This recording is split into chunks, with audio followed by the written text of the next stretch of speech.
धन्यवाद। और कल शाम को ही हमें चीफ साहब ने बुलाया था और मंत्री साहब अपने उधर गांव में गए हुए थे, तो कल से ही लगातार फोन पे टाई अप था कि वो आएंगे और मिलेंगे हमसे। तो फिर आज सुबह हमें मीटिंग के लिए बुलाया गया था, जिसमें हमारे चीफ साहब भी थे, हमारे दोनों एससी साहब भी थे और मंत्री साहब के साथ डिटेल डिस्कशन हुई है। तो उमर साहब ने भी एक अपील की थी कि कमेटी से इनको बात करनी चाहिए और लोगों के हित में कॉल को डेफर करना चाहिए। लेकिन जब तक हमारा पहले ही स्टैंड था कि जब तक हमारी बातचीत अप्रोप्रिएट टेबल पे नहीं होगी हम वापस नहीं आएंगे। तो आज दो मुद्दों पे जो हम लगातार कह रहे थे कि हम कमेटी को टाइम देने के लिए तैयार हैं, लेकिन 3 मुद्दे और हैं और उन पे बात होनी चाहिए। आज उन 3 मुद्दों पे बात हुई है और 2 पे मंत्री साहब ने एश्योर्ड किया है। जैसे पेंडिंग वेजेस का इशू है, तो उन्होंने आज कहा है कि आज ही शाम को कैबिनेट होने वाली है कश्मीर में, और मैं कोशिश करूंगा कि आज ही आपके लिए बजट का प्रोविजन किया जाए पेंडिंग वेजेस के लिए। पहले तो कोशिश करेंगे कि 400 करोड़ नहीं तो कम से कम 200 करोड़ आपको मैं फेज में 2 किस्तों में दिलवाने की कोशिश करूंगा कि आपका ये पेंडिंग क्लियर हो जाए। तो उन्होंने फटकार भी लगाई है डिपार्टमेंट को कि कम से कम जो हम कर सकते हैं उसको तो हमें करना चाहिए था। तो दूसरा जो इशू है हमारा वेजेस इनांस का, वो भी डिटेल डिस्कशन हुई है। तो हमारा एसेंशियल सर्विस आता है, जो हमारी एसेंशियल सर्विस है, तो काफी सारे डिपार्टमेंट्स का उन्होंने पता भी किया और स्टेट्स का पता करके उन्होंने कहा कि ये भी जरूरी चीज है, ये भी मैं कैबिनेट में ये बात करूंगा। और तीसरा जो रिटायरमेंट के लिए हम कह रहे थे कि 60 साल की रिटायरमेंट, वो उन्होंने कहा है कि इसके लिए चीफ साहब की उन्होंने ड्यूटी लगाई है कि ये देखो क्या कोई ऐसा नोटिफिकेशन है कि जिसके तहत हम डेली वेज को रोक सकते हैं या रिटायर कर सकते हैं, वो चीफ साहब की उन्होंने ड्यूटी लगाई है। तो इन तीनों मुद्दों पर हमारी डिटेल डिस्कशन हुई है और उन्होंने रिक्वेस्ट की थी कि हमें थोड़ा टाइम दे दो।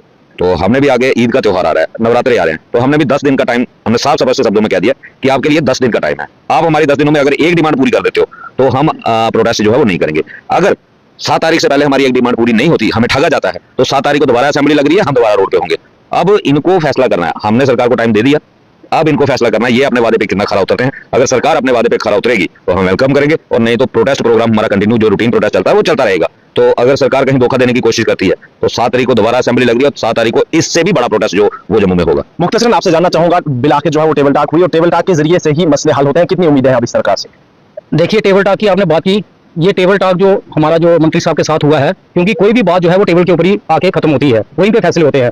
मैं उन डेली वेजर भाइयों का शुक्रिया अदा करना चाहता हूं, अपने जम्मू प्रोविंस के जितने भी डेली वेजर भाई हैं जिन्होंने आज इस सरकार को टेबल टॉक के ऊपर बात करने के लिए मजबूर किया। और बाकी विस्तार में रवि जी ने बताया कि जो जो हमारी डिमांड्स थी वो हमने कैसे पूरी करवानी है सरकार से, वो हमने अपने चीफ इंजीनियर साहब और 2 एससी साहिबान साहब बैठे हुए थे, सारा डिस्कशन हुई है। आज इसका प्रोसेस अभी यहाँ से चीफ इंजीनियर साहब ने ऑफिस में फोन करके वहाँ पे अपनी जो लेटर्स हैं, जो मंत्री साहब ने उनको बोला है कि इसको जल्द से जल्द इनकी जो डिमांड्स हैं, और मैं आज कैबिनेट में जा रहा हूँ, वो भी निकल चुके हैं कश्मीर के लिए, तो वहाँ पे ये मसला जोर शोर से उठाया जाएगा। ये जीत डेली वेजरों की है। सर, आप क्या कहना चाहेंगे, क्योंकि आपने देखा कि इससे पहले जब लाठीचार्ज आप पर हुआ किस तरह के जुल्म और तशद्दुद आप पर किया गया, लेकिन आज जो है उम्मीद जागी है कि सरकार कोई मसला का हल करेगी।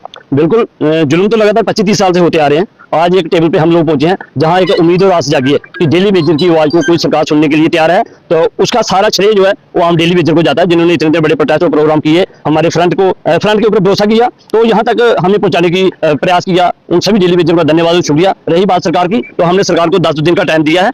अगर 10 दिन में एक भी डिमांड हमारी पूरी होती है, जैसे पेंडिंग वेजेस की, उसके बाद हमारा फ्रंट बैठेगा, अगली रणनीति के लिए फिर तैयारी करेगा। मतलब ये साफ और स्पष्ट है। अगर कहीं भी हमारे साथ छल कपड़े धोखा होता है तो 7 तारीख के लिए हम लोग सारे अवेयर और जागृत रहे, क्योंकि फ्रंट 2 दिन पहले कॉल दे देगा। तो 7 तारीख को ऐसे हमारा प्रदर्शन रेगुलर जारी है, तो उसको हम किस और बढ़ाएंगे वो हमारे ऊपर निर्भर करता है। मतलब उससे पहले सरकार के आगे दरखास्त और अपील रहेगी कि हमें मजबूर ना की जाए कि हम दोबारा सड़कों पर आ सकते हैं। बहुत बहुत शुक्रिया। सर, क्या कहेंगे, आपने देखा होगा किस तरह से आप पर जहां पर तशद्दुद हुआ, जुल्म हुए, बार-बार आपने सरकार से कहा कि SRO 64 को लागू कीजिए, हमें रेगुलराइजेशन पॉलिसी दीजिए, हमारी पेंडिंग वेज क्लियर कीजिए, लेकिन बिलाखिर आज जावेद राणा साहब ने आपको कहीं सारी यकीनदहानियां करवाई है, कहीं सारी एश्योरेंसेस करवाई है। क्या कुछ उम्मीद है अब इस सरकार से, कितनी उम्मीदें आप लगाए बैठे हैं सरकार से, क्योंकि अभी आपने वक्त भी सिर्फ 10 दिन का दिया है, 10 दिन के बाद फिर से आपका प्रोटेस्ट शुरू हो सकता है अगर सरकार ने आपके मसाइल हल नहीं किए? देखिए, उम्मीद सरकार से करता है एम्प्लॉय, और हमने राणा साहब को रिक्वेस्ट की और ये कहा कैजुअल डेली वेजर की तरफ से कि आज तक कैजुअल डेली वेजर पिछली सरकारों की तरफ से, ऑफिसरों की तरफ से ठगा जाता रहा है, तो इस बार हमें ठगा ना जाए।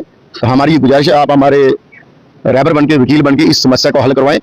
रेगुलेशन की पॉलिसी बन गई, आप रेगुलेशन के लिए आपने कमेटी बना दी है, लेकिन जो पेंडिंग 400 करोड़ है या वेज इनहांस है, तो इस पे बात हो।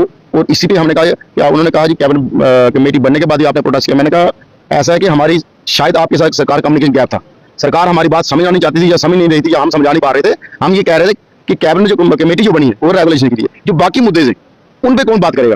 तो मंत्री साहब ने आज इनिशिएटिव लिया, कल चीफ साहब के साथ मीटिंग हुई थी, उनके थ्रू हमें मैसेज आया कि मंत्री साहब मिलना चाहते हैं। मंत्री साहब को 1.5 घंटा बैठे, डिटेल डिस्कशन हुई। और हमारा भी ये गरीब लोग हैं, गाँव देहात में हैं, हर उस जगह में पानी पहुँचाते हैं जहाँ आम इंसान नहीं जा सकता, जहाँ जंगली जानवर वहाँ से पानी लेके लोगों को पहुँचाते हैं। तो हमारा तमाम उनके डेली वेजर को सैल्यूट है मेरी तरफ से कि उन्होंने इस मुहिम को, इस जदोजहद को, इस 31 साल के बनवास को खत्म करने के लिए जो ये प्रोटेस्ट पर लगातार 5-7 दिन किया, इसके लिए वो मुबारक पात्र हैं। और हम उम्मीद ये करेंगे कि सरकार ऐसा दोबारा नहीं करेगी, हमें ना दोबारा करना पड़े। और जैसे उन्होंने कहा कि जो पेंडिंग है वो किस्तों में आ जाएगा, उम्मीद करेंगे जैसे हमें पहली किस्त हमारे अकाउंट में पड़ेगी तो हमें विश्वास अभी होगा कि सरकार ने अपना वादा पूरा किया। सर क्या कहेंगे, कोई राहत मिली, कोई सुकून मिला, कोई खुशी मिली बात करके कि अब हमारे मसले हो सकता है हल हो जाए?